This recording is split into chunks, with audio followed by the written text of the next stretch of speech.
So I just spent over 50 hours playing Clear Obscure Expedition 33, and I have a lot of things to say about this well done work of art. I really hope this game lays to rest the tired, old, saggy argument of video games not being art, when in reality, I feel like video games is probably the ultimate expression of art. It's a medium that literally combines all the art sensibilities into one and adds another thick layer of interactivity on top of it. I myself am a lifelong artist. So for me, gaming has literally been that reservoir that I constantly return to for inspiration. In fact, if it wasn't for video games, I would have never picked up the pencil, the crayons, or maybe the crayons, but I would have never got into painting, especially not digital painting. Expedition 33 did something that really resonated with me and my lifelong journey as an artist, and that is to put art front and center in your game and have everything pretty much revolve around what it means to be a creator, the sacrifices to be a creator. I am not going to spoil this game for you, but you might see a few elements that you may have not known were in the game because of my footage. It's nothing that is beyond the scope of what you've seen in trailers. Expedition 33 is a game that I really respect because this game has a lot of respect for the games that came before it. And you can tell within the first 2 hours or so of playing this game that they know their RPGs. From Final Fantasy to Persona to Elden Ring. I mean, it's all seen here, and I love games that do this because it's kind of similar to how us as artists operate. So as an artist, I pull my creative inspiration from life itself. But when that inspiration is concentrated in this form of entertainment, i.e. a video game, it's just a lot more potent of a hit when it comes to refueling that creative energy. I find it very hard not to create simply based off of how many video games I play. So it's like a cycle. It's playing a game, making art, playing a game, making art, taking all that energy and putting it right back into the canvas. The fact that I can see the DNA of so many other games while playing this game, it really warms my heart. It's not like they just kind of like focused on one particular game and just made pretty much a clone of it. No, this is an amalgamation of so many fantastic RPGs that we've played over the years. And this is why I don't like the argument of Clear Expedition 33 putting other games to shame, putting other devs to shame. I think that's a very stupid argument, simply because the way artists work is we feed off of other artists and other creative formats, whether it's music, writing, photography, it doesn't matter what it is. Whether you watch movies and create, the way artists work is we seek inspiration, or we gather inspiration and then express said inspiration in our chosen medium. I really like the combat in this game. From a visual standpoint, I think it delivers in spades. I am in the camp that actually appreciates the camera angles while I'm playing the game. And I understand, yes, because of the parrying system, that sometimes the camera will kind of throw off your dodging and parrying. But just from a visual standpoint, the way the camera moves, it just looks and feels very impactful. Down to the effects when you are doing your combos and it literally looks like your character is breaking the sound barrier. I think that is fantastic. And I wouldn't just chalk it up to dodging and parrying. Like, I dodge and parrying in a lot of games. And honestly, the action of dodging and parrying, it can be impactful, or it can feel very, what I would say, like very weak in terms of feedback, depending on what they do with the visuals and the sound. So sound is equally as important as the art direction here, because sound is what's going to facilitate that impact, especially with the dynamic camera angles. And I've seen similar things done in games like Persona 5 Royale, but I still have to say that Expedition 33 did a fantastic job of delivering impact in its combat. Another thing that I really like about the combat here is literally the battle animations for both the enemies and your party members. I really like the way special moves look, even though we don't have anything quite like the Omni Slash from Cloud. I still feel like certain characters really feel powerful when they're doing their moves. Essentially, I like the look of all the characters during combat. Even their idle animations and regular battle stances look fantastic. Gustav with the dual blades, I think looks sick. Monaco in his resting stance just does a simple squat. There are a lot of little small details that I really like that this team has paid attention to deliver us this battle system. Like Persona, I really like the UI within the battle system, and I know the game overall has some UI issues when it comes to navigating. In particular, in my opinion, highlighting stuff should have been done way better. I do like the visual elements of the menus themselves. The ever-flowing paint coming off of items you're about to select, the beautiful typography within the menus, I just think it's fantastic. The look of the party, I think, is really good. Kind of similar to the uniforms from Persona and the uniforms from Type 0. I think the tailoring here is just top tier. I love their outfits so much, especially because in a lot of RPGs, we tend to get these goofy looking ass outfits that that can sometimes force you into not taking the characters seriously because of what they have on. I feel like the character outfits match the tone of the game. Speaking of characters, my favorite was definitely Mael, right? And I remember one point playing the game and struggling with a certain boss and trying to parry and dodge this boss and getting very frustrated until I heard this little voice, a little voice come out of nowhere, and it said something very simple. All that voice said was, "Please survive."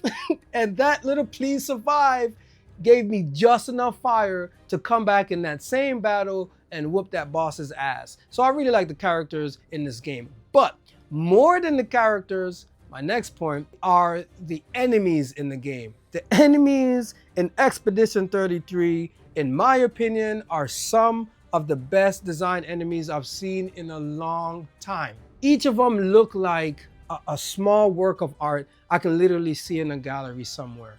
And to top it off, because the battle system is about parrying and dodging, you have to pay attention to the wonderful animations of each and every enemy. And I think this actually helps us as gamers appreciate the work that went into animating each and every enemy. There are a lot of cool, interesting, creative visual types in this game. I really like the fact that they all look kind of like dolls, and they all look like something from Pan's Labyrinth, and they're all oh so beautiful.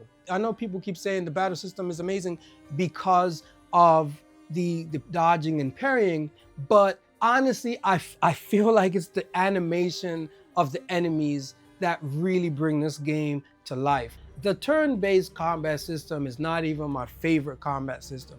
My favorite combat system is one that's closer to Final Fantasy VII Rebirth, where there's action, but you have the ability to pause the action and go through your menus and select what you want to do or assign them to shortcuts, kind of similar to like Mass Effect. But I will say that turn-based is probably my second favorite battle system, followed by the tactical overhead kind of turn-based, kind of like in Baldur's Gate or Final Fantasy Tactics. Then probably below that, I would probably say like the first-person combat within RPGs. That's kind of like my least, especially the ones with swords and stuff. And honestly, that's why I haven't played Kingdom Come Deliverance 2. The last thing that I actually really love about Expedition 33 was actually its environments.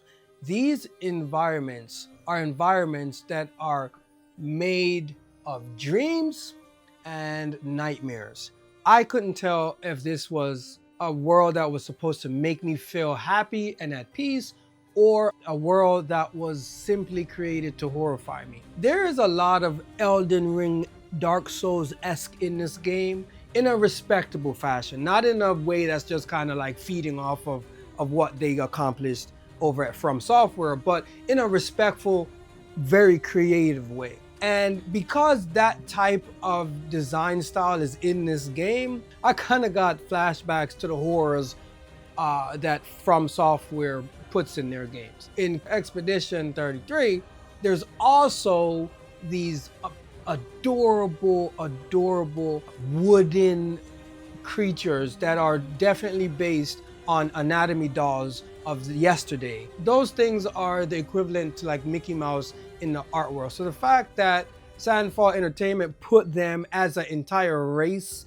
in this game, it really warmed my heart. Environments are so well done, not only in the sheer visual variety that it presents, but also in just how well crafted these worlds are. And I know a lot of people do not like the fact that there's no minimap. I am on both sides of the fence here. I feel like there should be an option for a minimap because I am bad with directions, but I feel like the world here was so well designed that I only got lost in one of the worlds. And to me, that is a huge testament for a well-crafted world. I felt like there wasn't a huge buffer between conceptualizing and the actual game. That means a whole lot because typically when you look at the concept art for video games, by the time it gets to the finished product, things can look totally different because there are many hands involved in making a game. The world map, us RPG, especially the ones that like JRPG fans, the one that like JRPGs, we really like because that is a callback to the old days of Final Fantasy VII and earlier. So the fact that this world map is so beautiful is incredible. That's all of the good that I really liked about Expedition 33. Now there's some things that I will call nitpick at this point because overall I really enjoyed the game. The nitpicks that I have, it's not going to bother most people. Some of it kind of took me out of the experience. So let me just go down this list right here. Pause. I have to make a note about something. I forgot to record this in my video because I was kind of trying to make the video length within reason. I tend to ramble a lot, so I missed out on this point. The music in this game is absolutely amazing. So I don't want anyone to crucify me in the comment section because I forgot to mention this very valid point. However, there's certain times when I felt like the music was a little bit too much, a little bit too repetitive, mainly the main map, mainly the world map, the I See You, I Feel You song. You know what I'm talking about if you played the game. That song repeated in my dreams and my nightmares, and it was not a pleasant sensation. Also, the music for the last boss has too much goddamn yelling in that track. I had to turn down the music for that epic ass encounter.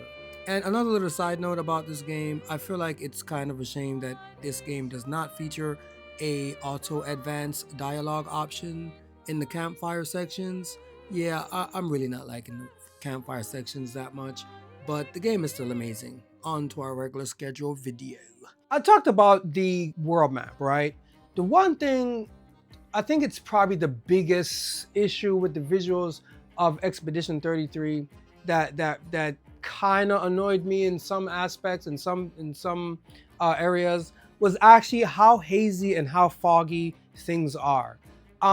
If you're gonna make such a beautiful, beautiful world, please do not cover it up with super dense fog. And I know you're trying to give the atmospheric, dreamlike illusion or world or whatever, but it detracts from the beauty that you have crafted in your world. Turn it down by like 50%. The haziness is a bit too much in this game. Also, I feel like as beautiful as the minimap is, there is a huge bokeh effect of this heavy depth of fill in the background. I feel like that could have been toned down a little bit because again, we're losing the detail within the world. Another thing is the movement is kind of wonky. Now this didn't really bother me at all, to be honest. I will say that I took no part in the platforming segments of the game because the platforming is it's not a platformer, so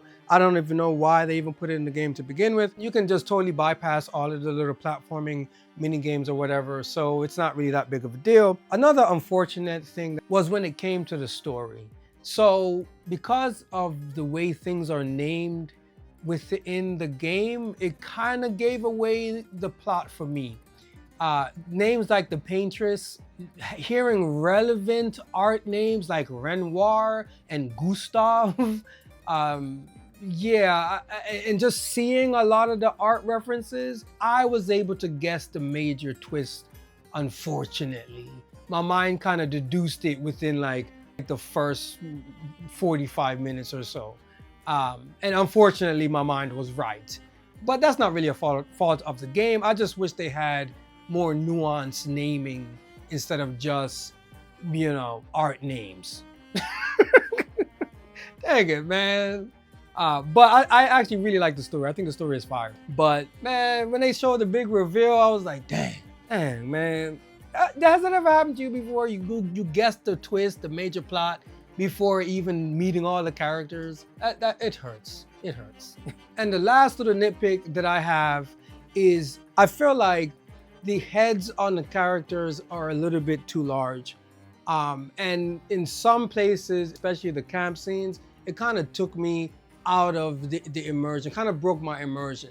Some characters, their heads just look so damn big. And I feel like either the heads are too big or the body is just too small, right? So in art, they have this technique that they teach you when it comes to anatomy. It goes a little something like this. From your chin to your forehead should be equal to the size from the base of the neck to the tip of the shoulder, right? So the heads in Expedition 33 are just maybe like 10% larger than I think they should be. Again, this is a nitpick. It's a nitpick. I just ended up giggling at certain scenes, especially during the campfires, because the heads just seemed a little large. So this is a double A game made by a small studio. So we're not expecting the premium pedigree of, let's say, like a Final Fantasy or whatever. But honestly, in my opinion, I don't care if one person made a game, 33 people made a game, or 1 million people made a game. A work of art is a work of art in my book.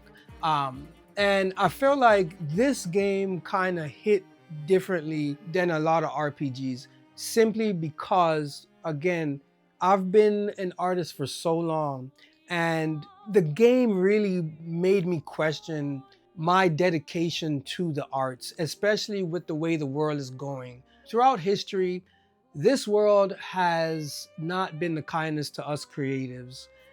We tend to starve a lot. Art is not very sustainable. Hence why I have a YouTube channel and a shop selling my work. And it's not really that respected, I don't think. And on top of that, the art industry in general is kind of a who knows who club. It's not really based on how good your work actually is. So it's just kind of disheartening to see so many artists just let go and give up on art because it's just not sustainable. Luckily, I can kind of sustain myself, but I often question just how long I can keep doing this. I literally will spend months working on the same painting only to have a show and someone walk in there and say, oh, this is AI art.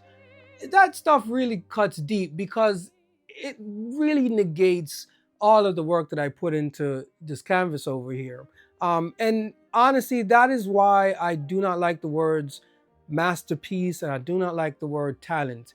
Because I feel like, again, masterpiece have been given, that title has been given out so freely that it holds no weight to me. And talent, I feel like talent is really kind of like a gut punch because it kind of invalidates all of the hours on top of hours, years on top of years that you took to hone your craft.